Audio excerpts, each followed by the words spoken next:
is 20. So they're saying that 2x equals 20. Divide by 2, x is 10. So now that I know x is 10, I can take it and plug it in for x in either one of those equations. I'm just going to take this top one here, and we've got 10 instead of x plus y equals 16. So I subtract 10 from both sides, and y is going to equal 6. Okay, so my ordered pair would be 10, 6.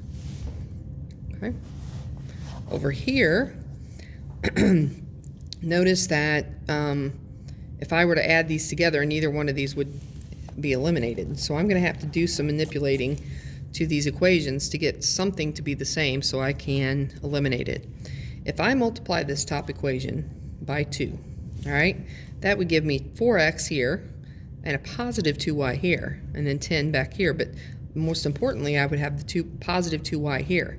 So when I added a positive 2y with a negative 2y, those would eliminate. Okay, now, it just so happens in both of these equations that I'm eliminating y first. You don't have to do that. You can eliminate the x first and solve y first and then plug it back in. Perfectly fine. That's just the way these happen to work out. All right, so I leave this bottom one alone, okay? And then I distribute this 2. You have to multiply it times everything in the parentheses. All right, so 2 times 2x is 4x, 2 times y is a positive 2y, and 2 times 5 is 10. So now I'm going to add these two equations together. 3x plus 4x is 7x, negative 2y plus 2y eliminates the y's, and 4 plus 10 is 14. So I divide by 7, and x is 2. All right, now I take the x and again put it into any of these equations. You can put it into this one, or this one. It doesn't matter. So I'm just going to again go with the top one. So 2, instead of x, I'm going to put 2 plus y equals 5. So 4 plus y equals 5. Subtract 4 from both sides, and y is going to be 1. My ordered pair is 2, 1. All right, on this one they say the senior class at High School A and High School B planned the separate trips to New York City. The senior class at High School A rented and filled 1 van and 6 buses with 372 students. So a van plus 6 buses was 372 students. Okay. The High School B rented and filled 4 vans and 12 buses with 780 students. Each van and each bus carried the same number of students. How many students can the van carry? And how many students can the bus carry? So I'm going to compare these two. So I've got B plus 6B equals 372. All right, so if I multiply this bottom one here by negative 4, okay, that would give me a positive 4V and a negative 4V. So I would have negative 4V minus 24B equals, let me crunch this out, 8, 28, 12, 14, 488. Okay, so now we're dealing with this equation and this equation. So we're going to add them together. 4 plus a negative 4 cancels those out. And now we have 12 minus 24 would be a negative 12b equals 780 minus 1488 would be 708, negative 708. Now I divide by a negative 12, divide by a negative 12, and the buses are going to hold, let's see, 12 will go into there 5 times, and that's 60, so 108, so 12 will go into 108, 12 times. So, and then we'll go into 108, 12 will go into 108 9 times, so 59. And then if the buses carry 59, we know I can take this 59 and plug it right back there, right? So V plus 6 times 59 equals 372. We solve for V. So 354, So V equal, plus 354 equals 372. Subtract 354 from both sides. And we have V equals, because these cancel, 18. So the van can hold 18 and the buses can hold 59. All right, this one says, Matt and Ming are selling fruit for school fundraiser. Customers can buy small boxes of oranges and large boxes of oranges. Matt sold 3 small boxes of oranges and 14 large. Okay, so for a total of 203. So he sold 3 small plus 14 large and a total of $203. Ming sold 11 small and 11 large for a total of 220. Okay, so find the cost of each of 1 small box and 1 large box. So again, this one is really bad because you're going to have to multiply one of these, both of them. You're going to have to multiply both of them by something, and with them being big numbers, it's going to get kind of ugly here. So I'm going to multiply this by a -11 and this one by 3. Okay, I'll get back to you on what that is. Okay, after some help from this handy dandy calculator, this first one, when I multiply this first equation, 3 small plus 14 large equals 203. When I multiply it by a -11, all right, gives me a -33 small boxes, -154 large equals -200 or 2,233. And now I'm going to multiply this equation by 3, which gives me a positive 33 small and a positive 33 large, and that's going to equal 660. So now I can add these two equations together and my s's will eliminate. Okay, so 154 and we take away 33 is a -121. L, forgot my L. And then 2233 minus 660 is a -157, or excuse me, 1,573. And so I divide both sides by a -121. And the large box is going to be 13. Okay, so if the large is 13, I can go back up to my original equation right here, all right, and I would have 3s plus 14 times 13 equals 203. All right, so 3s, not equals, it's plus, sorry about that.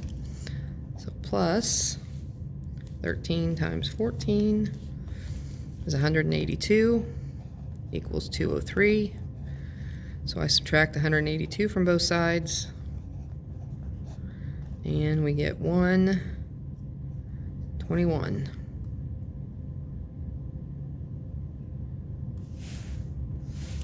And that equals, because these cancel, equals 3s. So now to find s, I divide by 3. Divide by 3. Sorry about that. S, that cancels, and so your s is 7. So s is 7, L is 3. Or 13, sorry. All right, on this one they want to know if these are functions. The way to tell if they're a function is look at your x values, your domain. As long as none of these numbers repeat, it is a function. So 41 is a function. 42, you have -3, -2, 1, and 2. We got 2 2's, but one's negative and one's positive. So yes, this is a function. Okay. Here we can draw just a vertical line test, and if it crosses the line anywhere more than once, then it's not a function. But as you can see, it only crosses it once. So yes, this is a function. Here though, if I draw this line, it's going to cross it there. Oops, sorry, you can't see that. Cross it there and there. Or I could even draw the line here and it would cross there and there. Nonetheless, it crosses it more than once, so this is not a function. Okay? All right. Down here, they want us to state the domain and range. Again, the domain are your x values, the range is your y values. So the domain is going to be 6, 4, 3, 0. That's your domain. Your range is going to be all your y values. So 1, -2, -3, and 1 again. You don't even have to list it again. Okay? Here, your domain, move over here. They're kind of already listed for you. This would be your domain, this would be your range. So domain is going to be -2, -1, 0, 1, 2. And then your range is going to be 4, 1, 0. And then you don't have to repeat those again because they're already in the list. Okay? All right, on this they want to know if this represents a exponential, or excuse me, a linear function, exponential function, or a quadratic function. So when you look at these problems, this goes up by 1, but this jumps up by 5, then jumps up by 20, then up by 100, then up by 500. So it jumps up, it starts off kind of slow, and then it jumps up really fast. When that happens, it's an exponential. Okay? Over here, this goes up by 1 each time, and this goes up by 3 each time. It stays the same, so it's linear. Okay, it doesn't like jump up a whole bunch or go down and then go back up. It stays consistent. Okay, on 49. On 49, again, this goes up by 1 on each of these, but this one goes down by 3, then down by 1, then up by 1, and then up by 3. So it's going to make a U, okay, which is quadratic. All right, and then here, this goes down by 5, and then, or excuse me, up by 5, add 5, add 5, add 5, add 5. This one is, it goes down by a half, down by a half, down by a half, down by a half. So this one is linear again, because it goes down by the same amount every time. So it would be linear. Okay? On 51, they want you to evaluate these. So basically they're saying, if I took, instead of f of x, because see how you've got x as your variable there, if I put -3 in instead, what would happen? So that would be 3 times 3 minus 4. So 3 times 3 is 9, minus 4 is 5. So when f is -3 in this equation, then it's 5. F of x is 5. All right, g of 6 means, again, I'm going to put 6 in right here and right there. Now, on this, you got to be careful because this square only goes to the x, not the negative. All right, and this 6 is positive. So when you write this, it's -6 squared plus 2 times 6. So it's a -6 times 6 is 36, plus 12 would be a -24. Okay, be careful on that. On this one, you're going to put -2 in for g over here. I mean, on the g of x, you're going to put it in for x. Notice that this one is -2. So it's a negative, but then it's -2, squared. Okay? So that negative is out here by itself. Okay? So negative, and then your x is -2 squared. Plus 2 times a -2. So -2 times -2 is +4. Plus 2 times -2 is a -4. So negative of a positive would be a -4, plus a -4 is a -8. And then here, a of 2 into f. So wherever there's an x, you're going to put a of 2. So that's 3, and then instead of x, you're going to put a plus 2, and then minus 4. All right, so we distribute 3, and we get 3a plus 6 minus 4. We can combine these two things. That leaves us with 3a plus 2. We can't do anything else with it. It's 3a plus 2. All right, on these, they want you to write the equation for these. Remember, the parent graph of an absolute value, it starts here, and it looks like y equals the absolute value of x. If it changes up and down, like if the vertex right here moves down 2, you're going to add a -2 to the outside. Okay? If it shifts left or right, you put the number on the inside of the absolute value. okay? If it flips upside down, then you're going to put a negative out in front of the x. This one does not. It only goes down 2, so your answer's absolute value of x minus 2. All right, if you look at this one, okay, it shifts to the right 4 and up 1. So it's going to be y equals, and the slope's the same, okay? It doesn't make it tall and skinny or short and fat or anything. So it's just the absolute value of x, but it went to the right 4. 1, 2, 3, 4. So it's going to be negative 4. It's opposite of what you think when it's on the inside. And then it went up 1, so you add 1 to the end. Okay? And that's it. Okay? You do the same thing with quadratics. The parent function, let me get over here. The parent function of a quadratic is y equals x squared. And so any changes you make are going to be based on this. Okay? So a normal one looks like this, right about there. Okay? So this one is just shifted up 1, 2, 3, right? And so you're just going to add 3 to the back side because it's up and down. So you just add 3, and that's it. All right, if it had shifted left or right, then you'd have to add a number in here and put it in parentheses and then square it, which is what we're going to do to this one down here. Okay, this one, first of all, it's flipped upside down. So if it's flipped upside down, we're going to have a negative outside the parentheses. Okay, and then inside here, we'll have our x, and then it's going 1, 2, 3 to the right. So you add 3. Again, on the inside, it's opposite of what you think. And then it didn't move up or down, so there's nothing added to the back side here. But if it, for instance, if it had been here and then gone like that, we would have added 2 right there. Okay? So this is that equation. And again, don't forget that minus because it's flipped upside down. Okay? On these, they want us to simplify. So this is all being multiplied together. So you take the 2 times the 3, and you get 6. And then your m's are the same bases, so all you have to do when you multiply is add their exponents. So 4 plus 2 is 6, so m to the 6th. And that's it. Okay? On this one, it's a little more complicated because you have a negative in this exponent. Remember, if you have a negative exponent, if you move it to the bottom, it becomes positive. So I can take and put all of this over 1, okay? 1 over 2x squared, y to the 4th, and all of that would be squared then, okay? So now I distribute that squareness, if you will, to each of these. So it's the 1 stays on top, 2 squared is 4, and then x squared squared, when it's a power to a power, you multiply the exponents. So it's x squared squared would be x to the 4th, and then y to the 4th to the 2nd, you multiply those, would be y to the 8th. And that's it. Okay, again, this one you have a power to a power, but you have to take it to this 2. You have to square the 2 as well.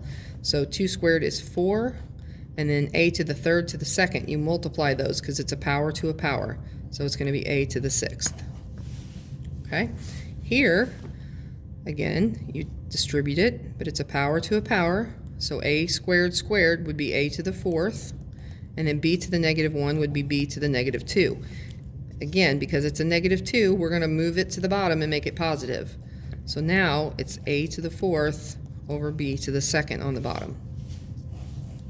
Okay? On this one, we're going to divide these two coefficients first, if it's possible. If not, you just leave them. But 8 divided by negative 2 does work. So we have 4 on the top, and then there'd be a 1 on the bottom, but you don't have to put that. All right, and now, because we're dividing, we can subtract the exponents. So 11 minus 2 is u to the 9th, and then 10 minus 8 would be v to the 2nd. And since it's just 1 on the bottom, you don't even have to put that line. It would just be this answer. Okay?